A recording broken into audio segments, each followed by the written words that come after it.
আবারও ইসরায়েলে কদর মিসাইলের বৃষ্টি নামালো ইরানের মিসাইলে কেঁপে উঠেছে গোটা ইসরায়েল। আর এইভাবেই যেন নিজেদের ওপর হওয়া হামলার জবাব দিচ্ছে দেশটি। টার্গেট একটাই, শত্রুর শেষ দেখে ছাড়া। মধ্যপ্রাচ্যের আকাশে এই আগুন নতুন নয়, এটা ইরানের প্রতিশোধের আগুন। ইরানের আইআরজিসি ঘোষণা দিয়েছে অপারেশন ট্রু প্রমিস 4 এর নতুন ধাপ।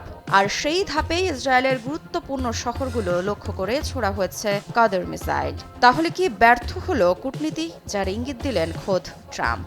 নাকি এটাই নতুন কৌশল, যেখানে আলোচনার মাঝেই চলে যুদ্ধ, যদিও ইরান জানিয়েছে তারা কোনো আলোচনা করেনি।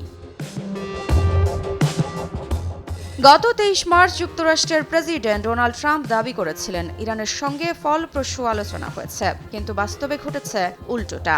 আলোচনার খবর ছড়িয়ে পড়ার পরই মধ্যপ্রাচ্যে আবারও শুরু হয়েছে ক্ষেপণাস্ত্র হামলার নতুন ঢেউ।